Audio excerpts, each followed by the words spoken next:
What is up, hammerheads? Welcome back to the forge. Today we're going back to the basics and making a hook. Stay tuned.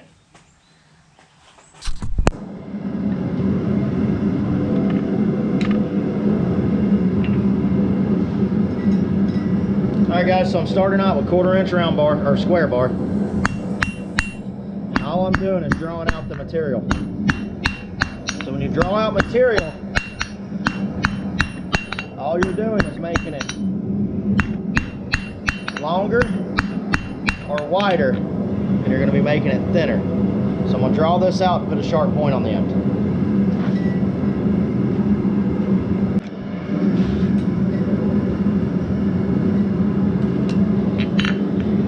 Now when you're hammering your material, see, I'm pulling the material back to me. I'm trying to keep my hammer roughly in the same spot. Now if you're working a shorter piece, it's fine to move your hammer around, but if you're drawing out a longer piece, keep your hammer pretty much in the same place.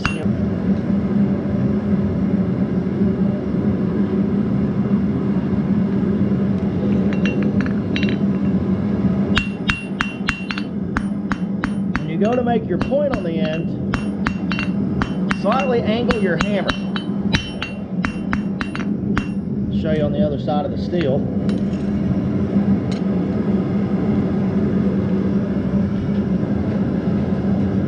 What I'm talking about on that. Let me get this reheated, guys. Hey guys, whenever I'm going to make my angle, or make my point, I angle my hammer down and work the point. Now to keep it in the center, all I'm going to do is move my material around to make sure it stays in the center and doesn't get offside. But make sure when you're going to start on your point and draw it out, angle your hammer slightly, and it's going to start pushing the material down together instead of it making a cold shut on the end. Then just keep working it and drawing it out until you get your point like this. That's what we're looking for.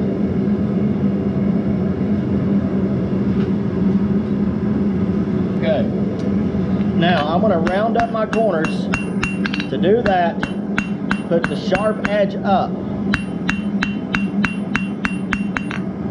And then I'm just going to work it around.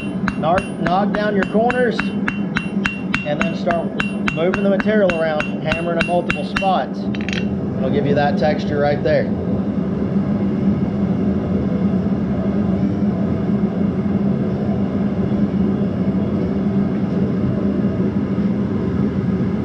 Now for my hook, I'm going to round up a little bit more, but I'm going to leave a little bit of squareness to where the shaft of the hook's going to be. Or the body of the hook, or whatever it's called. Alright, so wherever I want the main hook portion to be, I'm going to round up those corners also. Now be careful as you're doing this, because as you're hammering, if you hit the wrong spot too hard, you'll make a really aggressive transition, so it's square and then round. And what you're going to want is a good gradual transition. So slowly work your way up the material, slightly hammering to start making that transition. So as you can see, it's round, then it's rounded square, and then it goes into your sharper square. It's not just round and then sharp square. It's just personal technique. All right guys, next we're going to be making the finial. All right, so with the finial, we're going to go close to the edge with our point, and we're just going to slowly start tapping that down.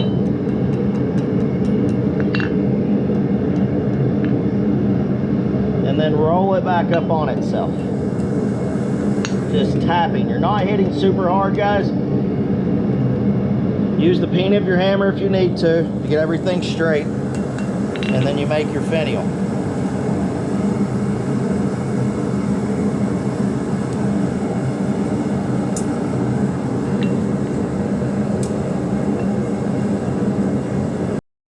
All right, guys, let's look at that one more time from a different angle.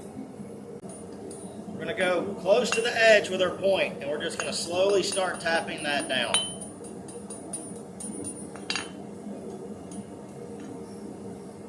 And then roll it back up on itself. Just tapping. You're not hitting super hard, guys. Use the peen of your hammer if you need to get everything straight. And then you make your finial.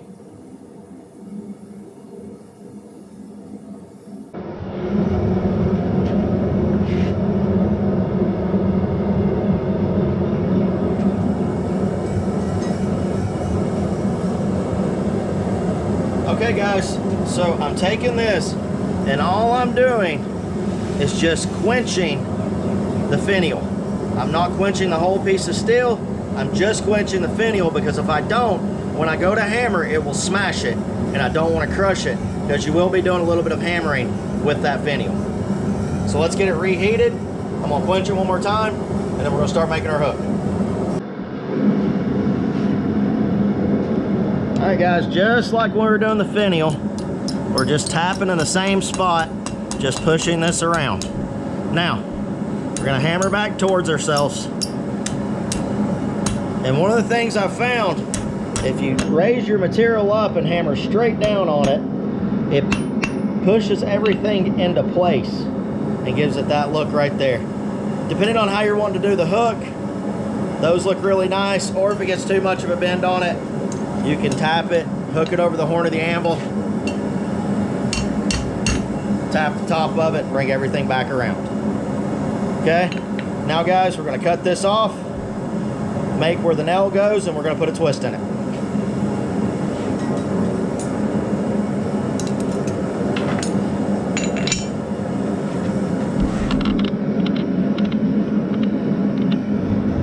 If you don't have a Hardy tool, then use a hacksaw. Just let the material cool down. Don't quench it.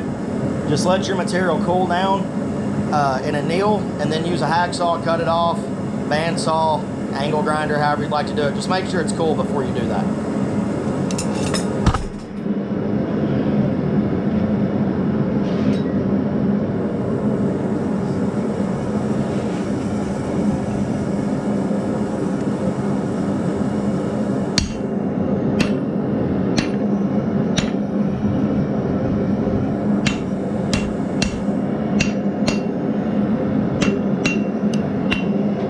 If you do have a Hardy tool, do not cut completely through your material. It will damage your tool and damage your hammer.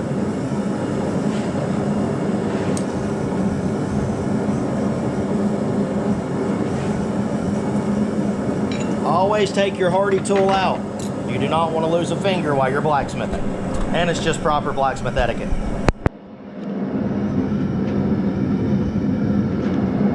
Okay guys, when you come out of the fire, straighten your material if you need to. Angle your material down.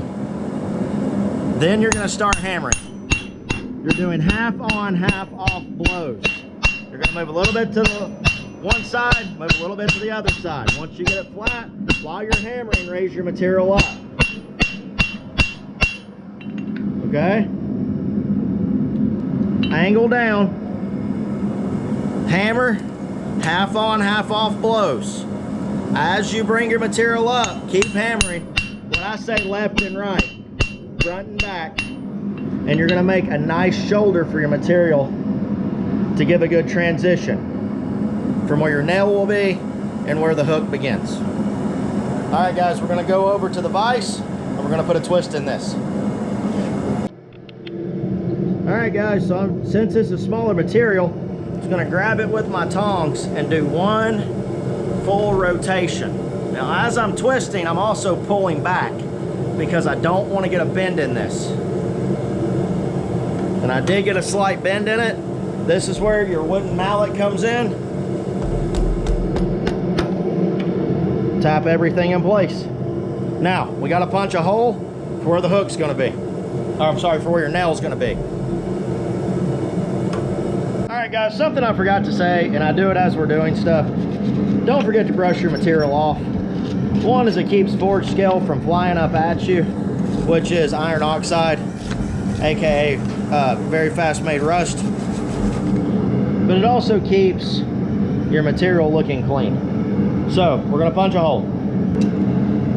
If you do not have any hand forged punches, and I don't have any this small, so this is a hand forged, this is one that's a Harbor Freight or Northern Tool Punch.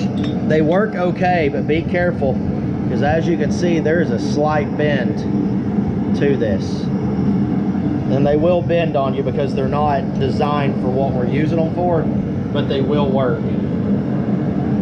Be careful if you're by yourself doing this, guys, because it can slip out if you don't have a good way of holding the material. But you can see right there, I started my indentation. Now, you can see it's flat on this side where it's starting to make the indentation come through. So when I come back out of the fire, where I hit here, I'm gonna hit on this side and start working that slug out. Now my Pritzl hole is too wide for this particular hook, so I made a punch plate. And I'll show how to make that in a later video.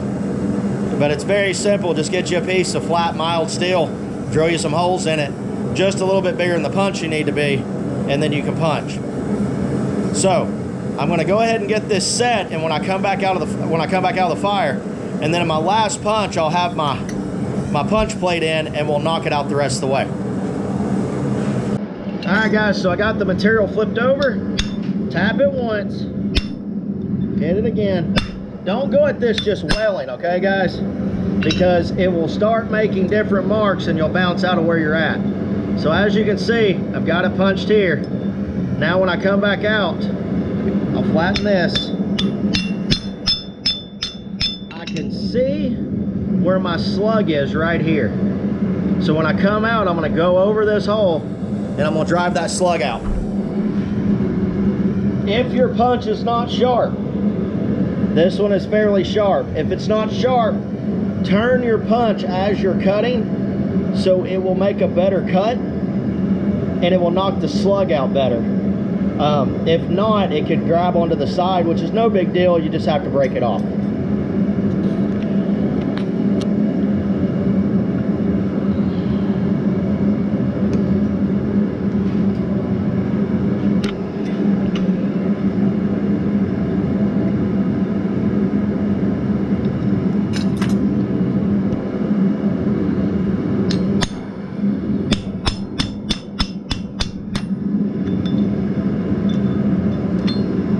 Now sometimes your punch will get stuck.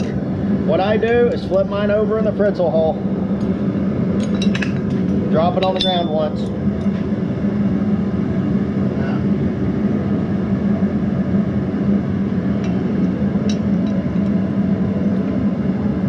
Oh, gotta move to another Pritzl hole. Let me move over here and tap this out, guys. But I normally will just tap it down, just barely, and then I'll take a smaller punch and just pop it out. They get hung up every once in a while, but it happens. All right, guys, all I'm doing is flattening this out on one side, which did booger up my hole a little bit. So I'm gonna come over here to my Pritzl hole now and just reshape this out once I get another heat on it. All right, guys, so you can see this eye got boogered up a little bit. So I'm gonna take my drift and put it in and drift this eye out just a hair. Now move your material around your Pritzl hole while you're doing this so you don't booger it up too much. Now there's still a little bit of boogering up there, and that will probably be on a shirt now, but we can fix that very easily just by tapping it down.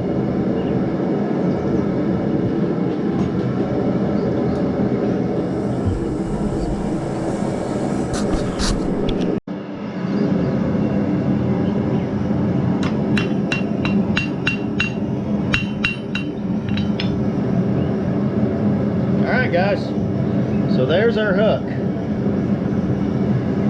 Now I gotta let it cool down just a tiny bit so I can do this beeswax finish on it. Gotta straighten it up a little bit. I'll get the camera reset up. We'll talk about what we learned today.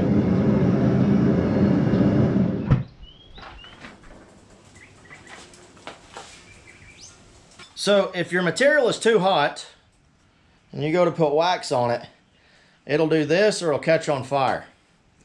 So if it is too hot and the wax is not sticking to it, take it over to your quench tub and really fast do a 1/2 second quench. And all you're doing is just quickly cooling it down. And in doing so, it makes it to where everything sticks better. Because you want it to be warm, but you do not want it to be where it catches stuff on fire or not sticking well. If you're doing wax, if you're doing an oil finish, get that bad boy as hot as you can get it without burning it, and then quench it in the fire. So there's our wax finish on it, guys. Set down this. Take a rag and wipe off the excess. Now I'm not scrubbing this off, I'm just wiping down a little bit of the drips so it don't get everywhere. And I'm gonna let this sit here and cool in it by itself. I'm not gonna quench it in water because sometimes if you quench something that's been coated in wax and water, it just pulls the wax right off of it. All right, guys, so let's get real for a minute and talk about what we learned today. Well, we made our hook. So the first part of making our hook was the drawing out process, and we drew out for our finial. When you're drawing material out, you're either making it longer or wider, and it's going to thin the material when you do that. When you're drawing your material out for your finial, you want to make sure you draw that material out as thin as possible and make it as sharp a point as possible, because that's what gives it that look. It makes it look really nice. If it's a little thicker, it'll still look okay, but sometimes they don't look as nice because they don't flow as well. As you're drawing out, you're only working two sides of the material, as you've seen in the video. I'm hammering on one side, then I turn it and I hammer on the other side. Then I turn it and I hammer on the top side again. So for me, it's top, turn clockwise, then turn counterclockwise, then clockwise, and I'm back and forth. If you see that your point is getting off center, you might be working one side more than the other. Flip your material, just do a complete 360 and work those sides for a second. And it'll get everything lined back up, or hammer around the material, keeping it square. You're not trying to round it, you're just trying to get everything lined back up. Also, if you notice that as you're hammering, you see your material start to bend, go ahead and straighten that out. Take your time and keep everything straight as you're going so you're not fighting with it at the end. Remember, when you are squaring out or rounding out your sides, your points stand up so that's your edges, and you hammer those flat. So you hammer both sides flat. Remember, top, it's for me left, or top or right, whichever way you turn. Then you start turning the material in your hand as you hammer to hammer everything round. And that's what gives you the round texture. I don't get my stuff perfectly round. I like leaving hammer marks in it because it makes it unique. Remember, when you go to do your flattening for where your nail's going to be, remember, angle that down. Hammer half on, half off blows. Now, half on, half off means, I'll use our punch plate here, is say this is our anvil face. You are hitting half on the anvil and half off of the anvil. You're not fully on, you're not all the way off. You're half on, half off. So you're hammering a shoulder into your material. So when you do your half on, half off blows, you're making that shoulder connection right here. So you have a distinction between where your nail goes and where the hook begins. And it's a very nice aesthetic look for hooks. So half on, half off blows. Remember, it's you're hammering half the material on and you're forcing the other half material down the edge of the anvil. Sorry, guys. My phone got really hot in my pocket and I was afraid it was about to explode. I'm from that era where phones exploded, or at least supposedly did. All right. When you're going to make your twist, try to If you're using a pair of tongs, try to pull back on the tongs a little bit, because I've found that if you push, you're going to start putting a bend right in here, and it's really hard to get that out. You can get it out with a wooden mallet, and you do want to use a wooden mallet, and try to use a stump or something also, because the wood will not mess up your twist and mar it up where a steel hammer will. When you're punching your hole, actually, let me go back to the twist for one more second. You can also use a pair of vice grips. I've used vice grips for years and still use them when I'm doing holding smaller pieces of material, and I gotta come straight out going to the twist. I just clamp them with a pair of vice grips. Be careful, because with the metal being hot, a lot of vice grips have teeth or have grip cut into the metal, and it can put a indentation in your material where you can see where it's been held. Especially if they slip, it'll mar it up kind of bad. So be careful when you're doing your twist with those. I'll show you my twisting wrench in another video that a friend of mine welded up for me, but the old monkey wrench works perfect. And if you can have a handle welded onto the other end, works really well also.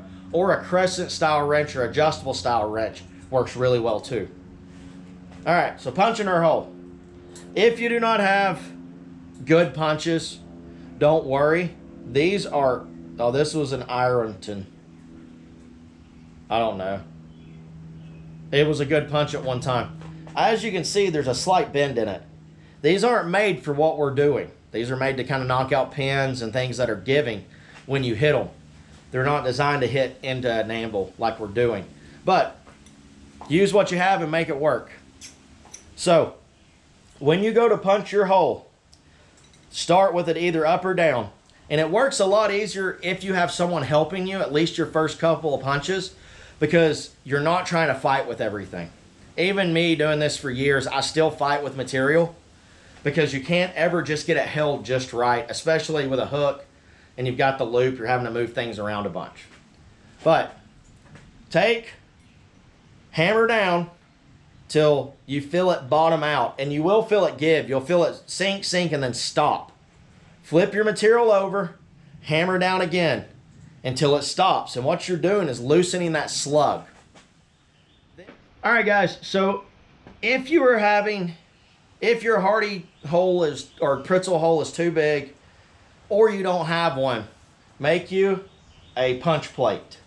I took a piece of, actually the plate I already had with this piece welded onto it. I just had to clean it up. But it's mild steel. I drilled a hole the size that I needed my punch to be. And what I normally do is if I need to drill if I need to punch an 1/8 inch hole to say, or a 9/64 hole, I will go to the next size up. So if I go to 1/8, I go to a 9/64. If I need to punch a 3/16, I go to 11/64. Because I need that space for the material to move through, and that I know that the punch and everything will fit. I tried to make everything work with it all being really tight, and it just would not punch right. I couldn't get, you're still trying to push a little bit of mass through your hole when you punch, and it will not punch through. It'll get stuck. So make the hole just a size up, or if you have access to some very refined, detailed precision drill bits, you know, where they go into a lot more microns on how they're changed, drill with those and get it to where you have just a little bit of wiggle room, but it's going to be the next size up pretty much on what you're wanting to do with your punch plate.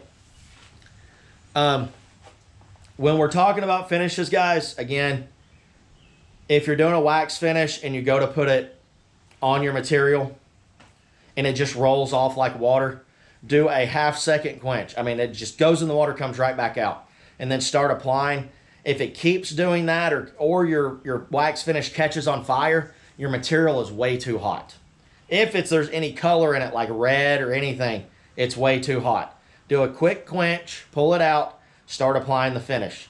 If you cool it off too much, because this is mild steel, heat it back up and do it all over again. It's not a dire mess up if you've cooled it off too much with mild steel. Now, if you're using high carbon, it's a whole different story, and we'll talk about that later. But guys, that is our back to basic video on how to make a hook. I hope you guys enjoyed it. I will see you on the next one. God bless. Keep hammering.